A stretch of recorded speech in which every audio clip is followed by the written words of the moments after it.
아이가 다른 사람에게는 잘 가지도 않고 부모님만 찾으면 주변에서 꼭 한마디씩 하곤 합니다.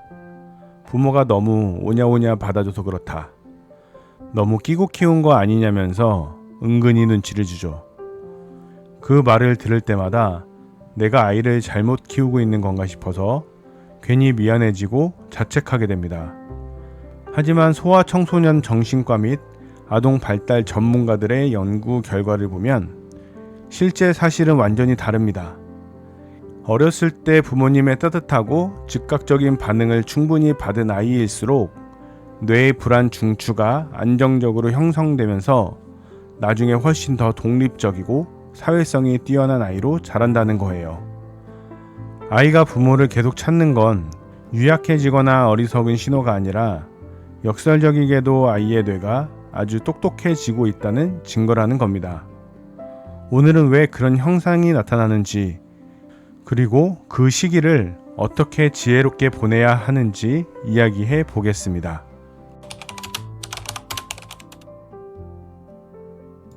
아이가 특정 부모만 집중적으로 찾는 건 내 눈앞의 주 양육자와 타인을 명확하게 구분하는 고차원적인 뇌 기능이 드디어 완성되었다는 뜻입니다. 부모가 눈앞에 잠깐 보이지 않아도 어딘가에 분명히 존재한다는 사실을 머릿속으로 기억할 수 있게 된 거거든요. 이것은 매우 복잡하고 고차원적인 인지기능이자 아이 뇌가 그만큼 건강하게 발달했다는 확실한 증거입니다. 그동안 아이를 안아주고 받아준 시간이 결코 아이를 약하게 만든 게 아니에요. 그 온전한 시간들이 아이 뇌 속에 세상에서 가장 단단하고 안전한 기지를 만들어준 겁니다. 이 사람이 옆에 있으면 나는 안전하다는 깊은 믿음. 바로 그 믿음이 바탕이 되어야 먼 훗날 아이가 세상을 당당하게 탐색할 힘을 얻게 돼요. 부모를 애타게 찾는 아이는 부모라는 존재를 정서적 안전 인프라로 인식할 만큼 뇌가 발달했다는 증거입니다. 그러니 더 이상 자책하거나 불안해할 이유가 전혀 없습니다.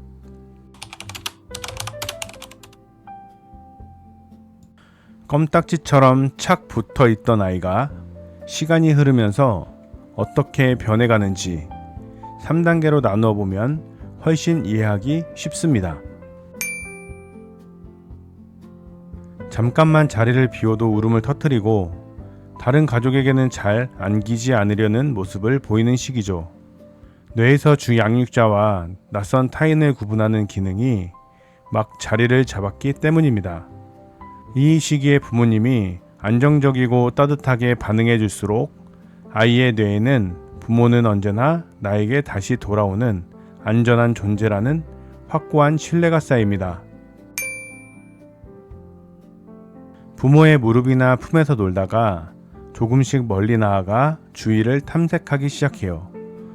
그러다가 문득 불안해지면 다시 부모에게 돌아와 정서적 에너지를 충전하고 또 다시 밖으로 나가는 패턴을 반복하게 됩니다. 이것이 바로 진짜 자립심이 형성되어 가는 과정이에요.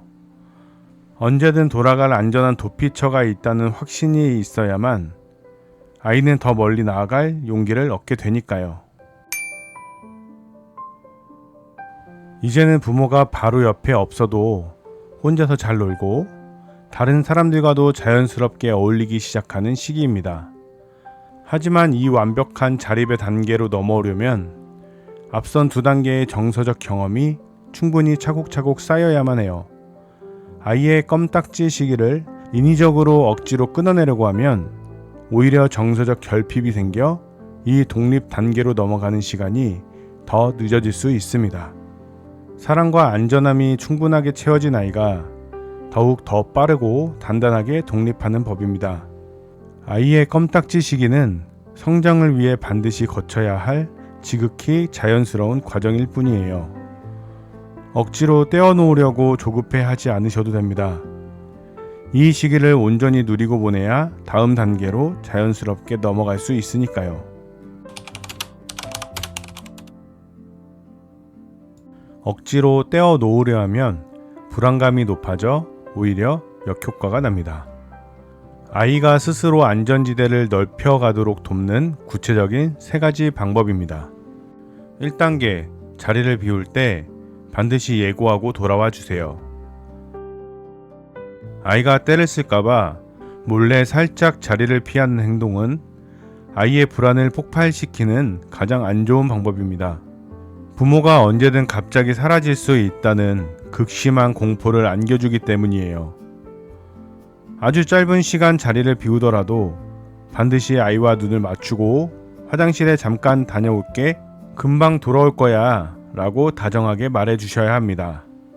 그리고 돌아와서 왔지 하고 눈으로 직접 확인시켜 주는 거죠.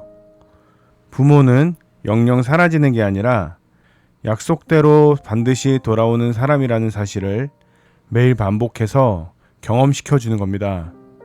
이 사소한 경험이 쌓이면 눈앞에 부모가 없어도 마음 놓고 견딜 수 있는 단단한 믿음이 생겨납니다. 2단계, 아빠는 다른 방식으로 재밌는 존재가 되게 해주세요. 한 사람이 정서적 안정을 주는 중심 역할을 담당한다면 다른 가족이나 아빠는 평소에 느껴보지 못한 색다르고 신나는 자극을 담당해주는 것이 좋습니다. 몸으로 신나게 놀아주기, 새로운 장소 탐색하기, 흥미진진한 신체 활동 같은 것들이죠. 아이 뇌가 다른 가족과 함께 할 때도 정말 즐겁고 신난다는 걸 직접 체감하기 시작한다면 한 곳에만 집중되어 있던 애착 에너지가 자연스럽게 분산되기 시작합니다. 억지로 관계를 끊어내는 게 아니라 더 넓고 재미있는 세상이 있다는 걸 자연스럽게 알게 해주는 것이죠. 3단계, 아이가 스스로 탐색하면 개입하지 말고 눈빛만 보내주세요. 아이가 부모 품에서 놀다가 스스로 조금씩 멀어져 혼자 물건을 탐색하기 시작할 때 부모가 먼저 다가가서 관여하지 마세요. 그저 멀찍이 떨어진 자리에서 다정하고 따뜻한 눈빛으로 바라봐 주기만 하면 됩니다. 아이가 스스로 부모와 적당한 거리를 두고 놀다가 다시 돌아와 정서적 에너지를 채우고 또 다시 나아가는 이 자연스러운 루틴이 반복되도록 놓아두는 겁니다. 이 자율적인 탐색과 귀환이 매일 반복되면서 아이는 혼자서도 충분히 안전하다는 사실을 몸으로 완벽하게 체득하게 돼요. 그렇게 쌓인 무의식의 경험들이야말로 먼 훗날 어디서도 흔들리지 않는 자존감의 단단한 뿌리가 되어줄 겁니다.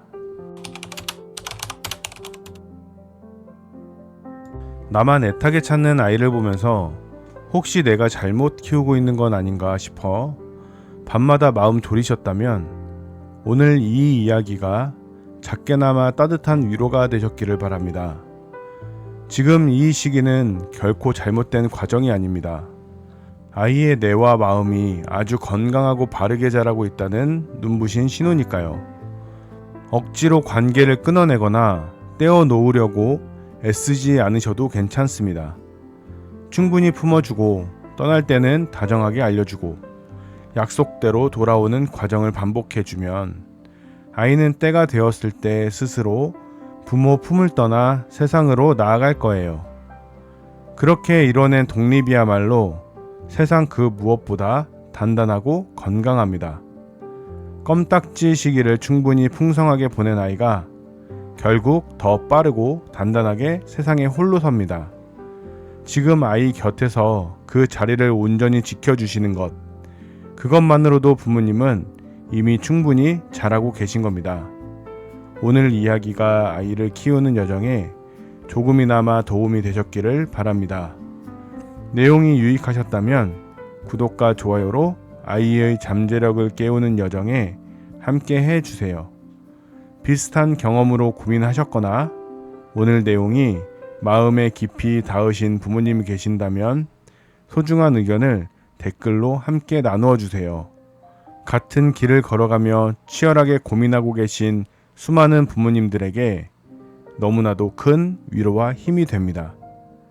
다음에도 아이와 부모님이 함께 행복해지고 건강하게 성장할 수 있는 깊이 있는 이야기로 다시 찾아오겠습니다. 감사합니다.